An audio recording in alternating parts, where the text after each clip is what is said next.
अस्सलाम वालेकुम, this is Ravilal from education for all learning academy. अच्छा, आज जो हम टॉपिक डिस्कस कर रहे हैं फ़िज़िक्स में, उसका नाम है कूलम्स लॉ।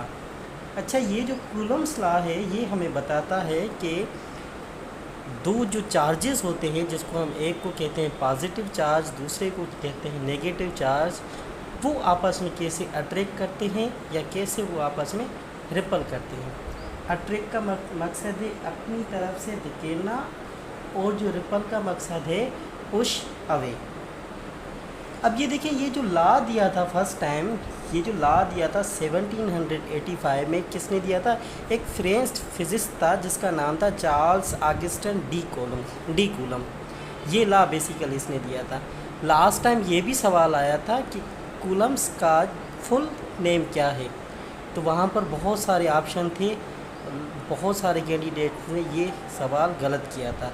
तो इसका फुल नेम है चार्ल्स ऑगस्टिन डी कूलम, और ये इसने एक लॉ दिया था जिसका नाम था कूलम्स लॉ, और ये लॉ जो है वो 1785 में इसने दिया था। अच्छा, इसको हम सिंपल समझते हैं। इसका कॉन्सेप्ट ये है कि the electrostatic force of attraction और रिपल्शन बिटवीन 2 पॉइंट्स चार्ज। अब ये कह रहा है कि एक ऐसी इलेक्ट्रोस्टैटिक फोर्स, चाहे वो अट्रैक्ट करे चाहे वो रिपल करे चार्ज को। अब यहाँ पर सवाल आता है कि इलेक्ट्रोस्टैटिक फोर्स क्या है। इलेक्ट्रोस्टैटिक फोर्स उसको कहते हैं हम ऐसी फोर्स जो चार्ज को या तो अट्रैक्ट करे या तो वो उसको रिपल करे। तो यहाँ पर भी ये कॉन्सेप्ट दे रहा है कि the electrostatic force of attraction और रिपल्शन बिटवीन 2 पॉइंट चार्ज। ऐसी फोर्स जो 2 पॉइंट चार्ज के दरमियान हो, चाहे वो अट्रैक्ट करे चाहे या तो वो रिपल करे, is directly proportional to product of the charge. वो जो है वो डायरेक्टली प्रोपोर्शनल है प्रोडक्ट ऑफ चार्ज। अब प्रोडक्ट ऑफ चार्ज क्या होता है? प्रोडक्ट ऑफ चार्ज होता है कि ऐसी दो चार्ज जिसका मैग्नीट्यूड आपस में मल्टीप्लाई हो, उसको हम कहते हैं प्रोडक्ट ऑफ चार्ज। तो ऐसी फोर्स ऑफ अट्रैक्शन जो चाहे रिपल करे चाहे अट्रैक्ट करे चार्जेस को, वो डायरेक्टली प्रोपोर्शनल है product of charge. For example, अगर इलेक्ट्रोस्टैटिक फोर्स बढ़ेगी तो प्रोडक्ट ऑफ चार्ज भी बढ़ेगा।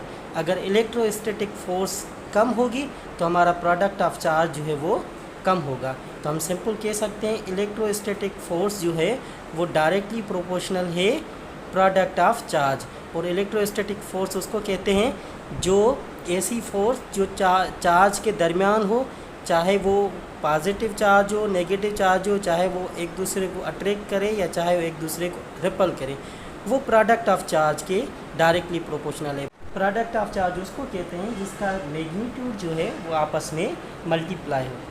तो इलेक्ट्रोस्टैटिक फोर्स जो है वो डायरेक्टली प्रोपोर्शनल है प्रोडक्ट ऑफ चार्ज, और इन्वर्सली प्रोपोर्शनल है square of the distance between them. अगर इलेक्ट्रोस्टैटिक फोर्स ज़्यादा होगी तो उसका जो डिस्टेंस है, स्क्वायर ऑफ द डिस्टेंस, वो कम होगा। अगर इलेक्ट्रोस्टैटिक फोर्स कम होगी तो उसका स्क्वायर ऑफ द डिस्टेंस ज़्यादा होगा। तो इसमें 3 चीज़ें याद रखनी है कि इलेक्ट्रोस्टैटिक फोर्स जो है वो डायरेक्टली प्रोपोर्शनल है प्रोडक्ट ऑफ चार्ज। अगर इलेक्ट्रोस्टैटिक फोर्स बढ़ेगी तो हमारे जो है प्रोडक्ट ऑफ चार्ज बढ़ेगा, और इन्वर्सली प्रोपोर्शनल है डिस्टेंस ऑफ द चार्ज। और अगर इलेक्ट्रोस्टैटिक फोर्स ज़्यादा होगी तो डिस्टेंस ऑफ चार्ज या स्क्वायर ऑफ द डिस्टेंस जो है वो कम होगा। अगर स्क्वायर ऑफ द डिस्टेंस ज़्यादा होगा तो इलेक्ट्रोस्टैटिक फोर्स कम होगी। तो इसमें 3 कॉन्सेप्ट आपको याद रखना है। Electrostatic force is directly proportional to product of charge and inversely proportional to square of the charge. अब ये देखें, इसका ये फार्मूला है, हम इसके ज़रिए जो है हम सॉल्व करते हैं। अब आते हैं, अब देखें इसकी जो इक्वेशन है F = KQ1 Q2 R²। अब देखें, ये कह रहा है कि ऐसी फोर्स, ये फोर्स जो है वो डायरेक्टली प्रोपोर्शनल है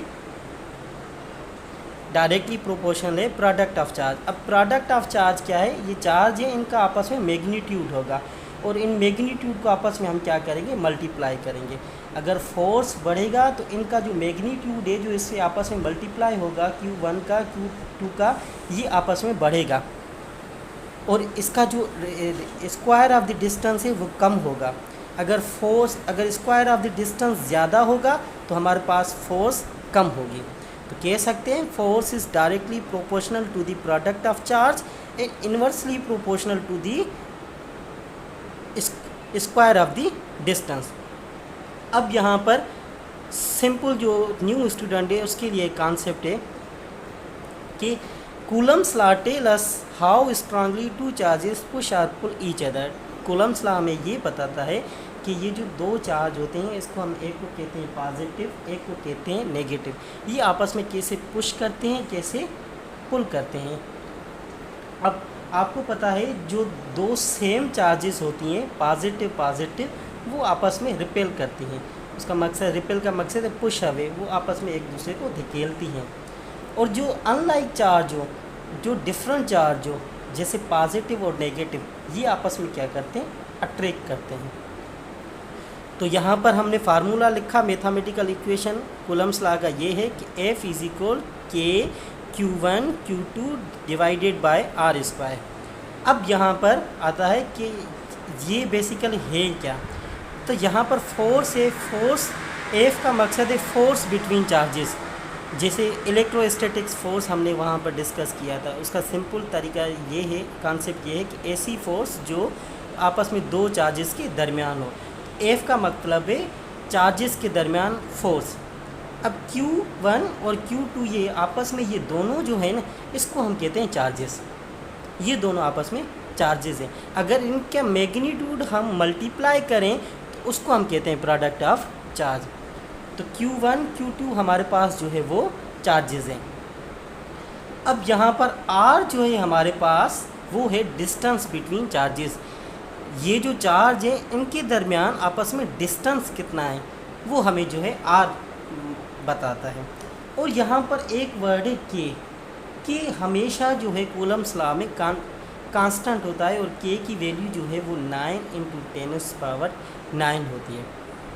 अब आते हैं दूसरे कॉन्सेप्ट के ऊपर कि फोर्स का एसआई यूनिट जो है वो न्यूटन है, और उसको हम डिनोट करते हैं एन के साथ। अब चार्ज जो है, जिसको चार्जेस जो हैं, जिसको हम Q1 कहते हैं, Q2 कहते हैं कूलम्स लॉ में, उसका जो एसआई यूनिट है वो है चार्ज ही है, और इसको डिनोट करते हैं हम C के साथ। और जो डिस्टेंस है हमारा, डिस्टेंस को हम डिनोट करते हैं R के साथ, ठीक है। और इसका एसआई यूनिट जो है वो मीटर है।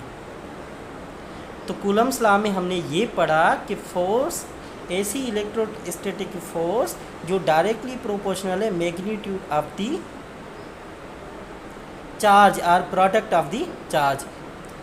ऐसी फोर्स जो डायरेक्टली प्रोपोर्शनल है प्रोडक्ट ऑफ चार्ज, और प्रोडक्ट ऑफ चार्ज उसको कहते हैं जिसमें हम जो चार्जेस का मैग्नीट्यूड होता है उसको हम मल्टीप्लाई करते हैं।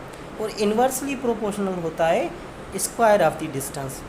अगर फोर्स बढ़ेगा तो हमारी प्रोडक्ट ऑफ चार्ज बढ़ेगी, अगर फोर्स कम होगा तो हमारा जो है डिस्टेंस है वो ज़्यादा होगा। Force directly proportional to product of the charge and inversely proportional to square of the distance. Force बढ़ेगा तो हमारा प्रोडक्ट ऑफ चार्ज बढ़ेगा, अगर फोर्स बढ़ेगा तो इन्वर्सली प्रोपोर्शनल जो है डिस्टेंस जो है हमारा कम होगा, अगर डिस्टेंस जो है बढ़ेगा तो हमारा फोर्स जो है वो कम होगा। तो ये जो है आज सिंपल हमारा टॉपिक है, ये डेली लाइफ में हम यूपीएस यूज़ करते हैं। ऐसी बहुत सारी चीज़ें कहते हैं कि हम पॉजिटिव मिलाएं, नेगेटिव ख्याल से चार्जेस को आपस में मिलाएं। आइए इसका एक हम प्रॉब्लम सोल्व करते हैं। ये कह रहा है कि two charges Q1 is equal 2C, Q2 is equal 3C, distance is 1 metre. अब हमारे पास Q1 कितना है, Q1 जो है हमारे पास है 2C, और Q2 कितना है हमारे पास, Q2 है हमारे पास 3C, और हमारे पास R कितना है, R जो है हमारे पास R² जो है हमारे पास वो 1 है।